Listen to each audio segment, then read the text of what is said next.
Most men are conditioned, socially, culturally, even subconsciously, to notice and affirm what they can see in a woman's beauty, her style, her smile. Compliments like, "You look beautiful," or "You've got a great figure," are common, even automatic. And while these aren't wrong or unwelcome, they barely scratch the surface of what a woman truly desires to hear. Because at her core, every woman wants to be acknowledged not just for how she looks, for how she thinks, her intellect, her ideas, her way of interpreting the world. These are deeply personal, often hidden layers of her identity. And when a man takes the time to recognize and affirm her mind, it speaks to something far more intimate than physical attraction. It tells her, "I see you." And I mean truly see you. Not the curated version you show on social media or the composed face you wear to keep things together, but the intricate way your thoughts move, how you analyze, how you care, how you make sense of the chaos around you. That is sacred. And yet, how many men say, "I respect the way you think"? We live in a world that rewards appearance and performance. Intelligence, especially in women, is often overlooked and sometimes even feared or dismissed. Here's what's important to understand. When you compliment a woman's mind, you're entering rare air. You're stepping into territory most men never even consider. You're telling her that her value isn't transactional. It's not based on how she pleases others, fits into a mold. It's intrinsic. You're affirming that the way her brain works, her creativity, her perspective, her emotional logic, is not just valid but beautiful. Let's break that down further. When you say, "I respect the way you think," you're communicating three things simultaneously. First, that you're listening, not just hearing, listening with intention. Second, that you trust her reasoning. You're not patronizing her opinion, you're valuing it. And third, you're revealing your own openness and curiosity. That's a subtle kind of vulnerability, and women notice it. This type of compliment becomes especially powerful in moments of disagreement or difference. It's easy to affirm someone's mind when you agree with them. When a man can say, "I hadn't thought about it that way before," your perspective is really thoughtful. Even when it challenges his own, it shows emotional maturity. It signals that you're not in a relationship to win, you're in it to understand. Now, here's where the psychological depth kicks in. For many women, being seen as intellectually valuable contributes directly to their sense of emotional safety. It gives her permission to speak freely without fear of being judged, corrected, or minimized. And that freedom is what unlocks the deeper layers of connection.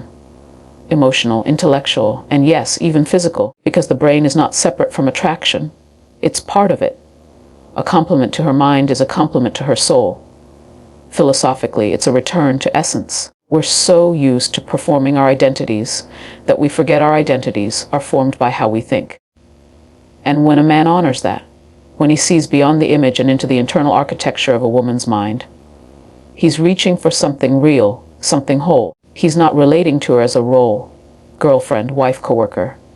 He's relating to her as a conscious being. And that's what makes this kind of compliment so rare. It doesn't just make her feel appreciated, it makes her feel known. And what's incredible is how transformational this can be. Not just for her, for the man who gives the compliment. When you start acknowledging and respecting the thoughts of the women in your life, your partner, your sister, your friend, you begin to engage with the feminine in a more evolved way. You realize that depth and beauty are not in competition. You start looking beyond the surface, not just with women, but with the world. This is about more than flattery. It's about alignment. It's about showing up with presence and humility, willing to learn from someone who experiences the world differently than you do. And when you do that, something shifts in the relationship dynamic. Conversations deepen. Trust builds. A woman who feels intellectually respected becomes more open, more confident, more herself. And that in itself is the gift you receive. Because when a woman feels safe to be fully herself, the energy she brings into your life is transformative. Her insight sharpens yours. Her emotional intelligence complements your logic. Her vision expands your own. That only happens when she feels valued for her mind. Not just what she offers you, but who she is when nothing is expected. So, if you're wondering what to say the next time you want to truly touch a woman's heart, consider this. Don't just tell her she's beautiful. Tell her that the way she sees the world is beautiful. That her insight shifted something in you. That the way her thoughts connect, the way she explains things, the way she empathizes, that it all makes you pause and think. And if you're honest when you say it, watch how she glows.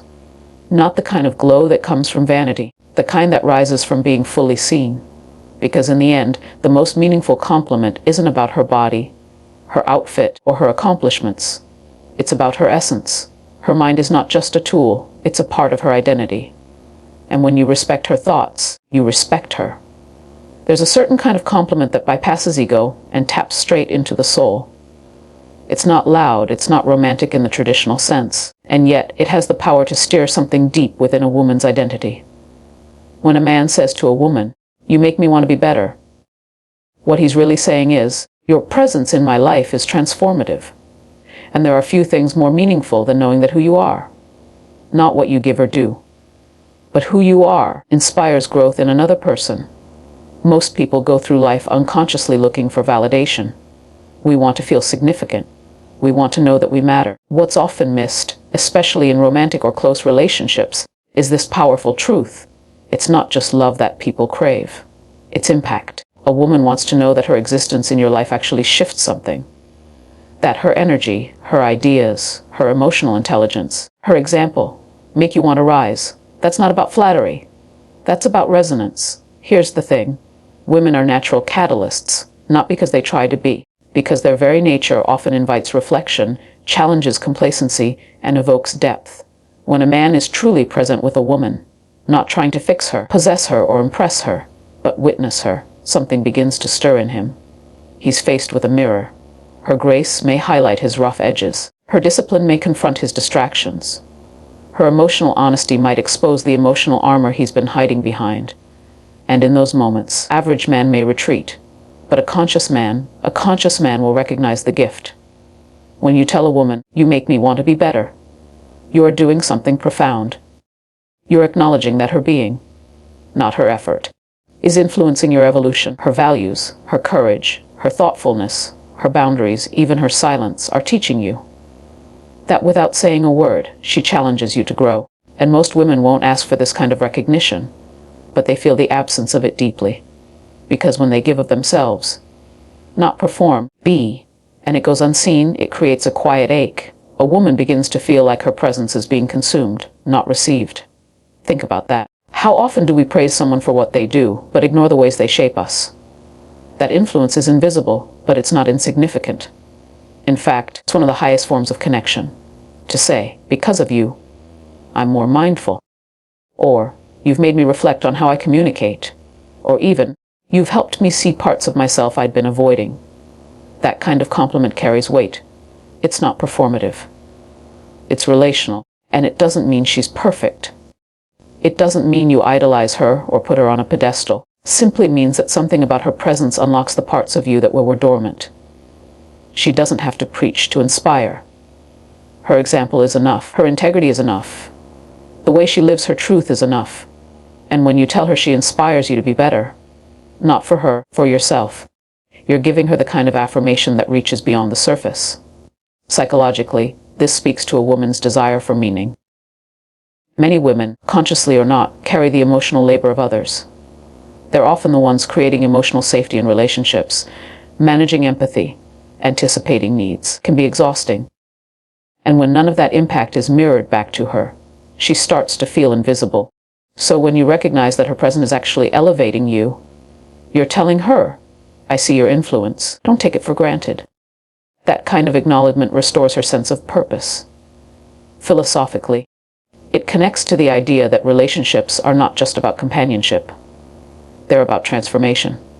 The best relationships aren't built on comfort, they're built on growth. So when you say, "You make me want to be better," you're choosing growth over ego. You're choosing humility over pride, and you're signaling that you value not just who she is now, but what her presence reveals about who you could become. This creates a completely different dynamic. Instead of trying to win her or keep her, you start to learn from her.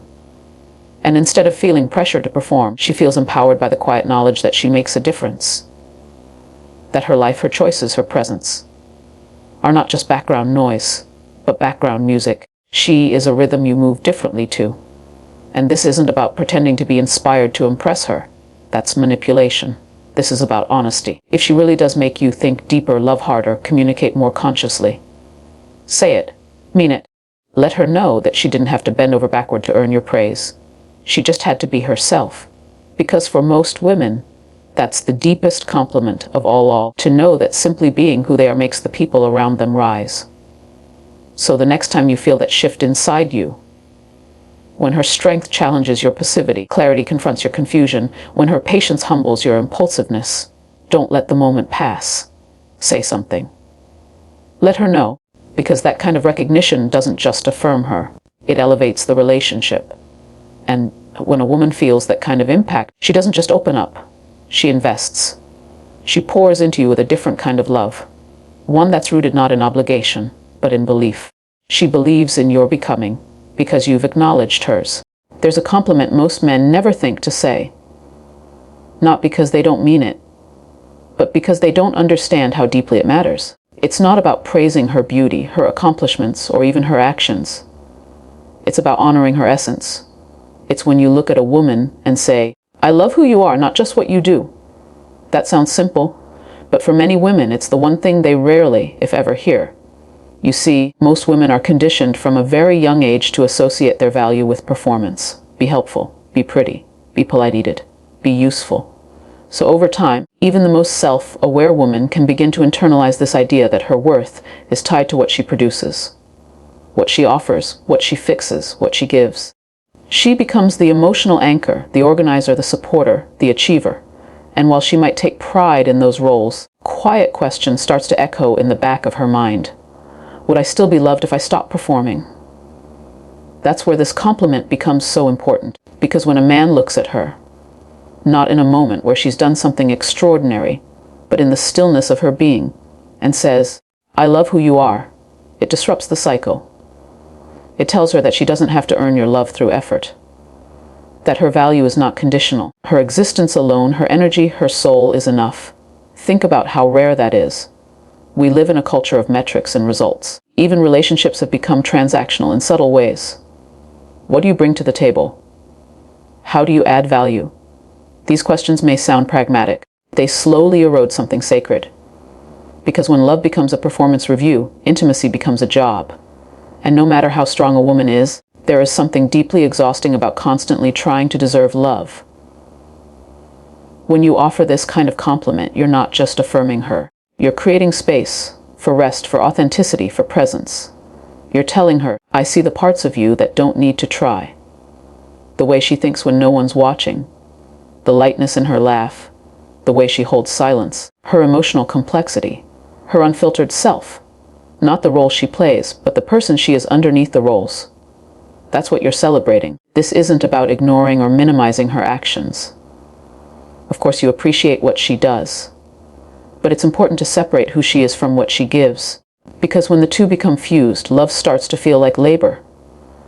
When you take the time to name her essence, you offer her a rare freedom, the freedom to be. There's a psychological truth here that's often overlooked. The more a woman feels loved for who she is, the more open, generous, and grounded she becomes. That's not manipulation. It's emotional safety. It's her nervous system relaxing. It's her dropping the armor because she no longer feels like she has to prove herself to stay wanted. When that happens, you don't just get more of her. You get the real her, the unguarded her. And that's where intimacy deepens. That's when relationships start to transform. This requires something from you too. It requires presence. You have to pay attention. You have to be able to notice and name the things that aren't obvious. The way she shows up when no one asks her to. The way her thoughts flow. The particular rhythm of her spirit. That's not surface-level observation. It's soul-level witnessing. And when you speak from that place, your words carry weight. Because you're not complimenting the mask. You're affirming the person beneath it. And that's a healing act. For some women, it may be the first time they've been seen that way. It may feel unfamiliar, even uncomfortable, but it will be remembered, because we never forget the moment someone loved the parts of us we thought we had to hide.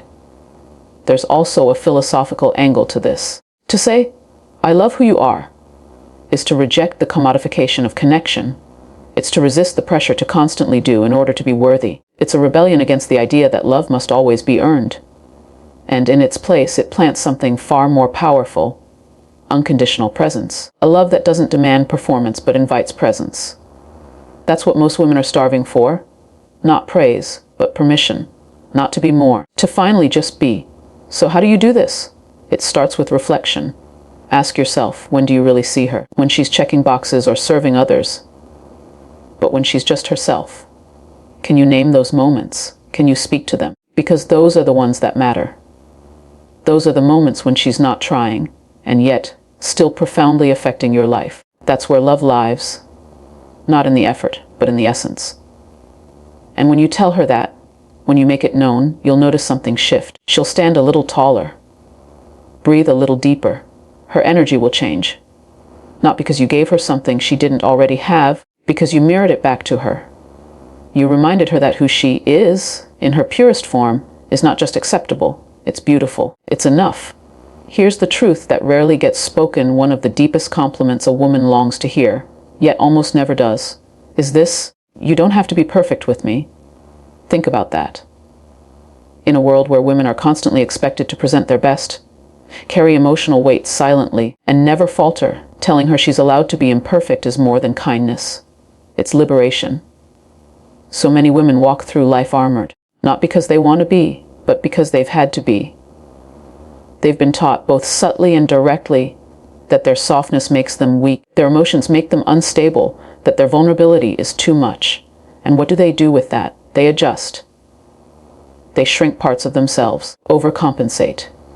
They wear strength like a second skin and pretend not to feel exhausted. The world praises her resilience, but it rarely gives her permission to rest. It loves the version of her that performs, but it overlooks the version of her that feels. So when a man comes along and says, "You don't have to be perfect," it touches something sacred. It tells her, "I'm not here for the version of you that's always composed and in control. I want the real you. The flawed, the unsure, the emotional, the undone you." That's not just reassurance, that's intimacy, that's presence. And it's one of the most powerful forms of emotional support a man can offer. Let's dig deeper into this. When you strip away the pressure to perform, you create space for connection. Real, raw, unfiltered connection. And here's what's interesting. Many men think they want the perfect woman, the one who's always emotionally regulated, always happy, always supportive, always together. But that ideal is not only unrealistic, it's deeply lonely. Because perfection is a wall, not a window. And when a woman feels she can't be vulnerable with you, you're not getting all of her. You're getting her defense system. On a psychological level, when a woman believes she's loved only for her composure, she will suppress anything that threatens that image. Her sadness becomes silence. Her anxiety becomes hyper-functionality. Her anger gets internalized as guilt. And before long, the relationship becomes emotionally thin. It might look strong on the outside, but inside it's starving for depth. But when a man says, "You don't have to be perfect," and means it, the game changes. Her shoulders drop. Her guard lowers. Something incredible begins to happen. She starts to trust. Not just trust you, but trust herself in your presence. That's the kind of trust that leads to emotional intimacy, to late night conversations that leave you both changed, to a bond that can weather anything. And this isn't about encouraging chaos or emotional dumping. This is about creating space for wholeness. Because wholeness includes the mess. It includes the days when she's tired, uncertain, afraid. When she doesn't have the right words. When she's not her best self. In those moments, she needs to know she's not becoming less desirable. She's becoming more real. And when you reflect that back to her with love, it's a healing she didn't even know she needed. This compliment, "You don't have to be perfect with me," also carries a profound philosophical truth. It says, "I value truth over image." It says, "I want relationship, not performance." And in a culture addicted to perfection, that's radical, because you're choosing presence over polish. You're saying, let's stop editing ourselves for each other. Let's be seen as we are, and grow from there. And maybe that's the heart of it, permission. Giving a woman the permission to be fully human in your presence is one of the deepest gifts you can offer. Because when she no longer feels the need to hide her imperfections, something beautiful happens. She becomes more alive, more expressive, more connected. You start to see her not just in fragments, but in fullness. Here's what most people miss: the goal in love isn't to find someone who's always their best self. It's to find someone who's safe to be their whole self with. And when you give a woman that safety, when your presence becomes the place where she can lay her burdens down, you don't just win her trust. You win her soul. That's the kind of compliment that doesn't just sound good. It feels good. It stays with her, not because it flatters her, but because it frees her. And when a woman feels free, when she knows she doesn't have to constantly curate herself to be loved, she gives you something far more valuable than perfection. She gives you her truth. And that's what real connection demands. Not flawless people, but whole people. People who are willing to be seen in their light and in their shadow. And that starts with one sentence. Spoken not to impress, but to embrace. You don't have to be perfect with me.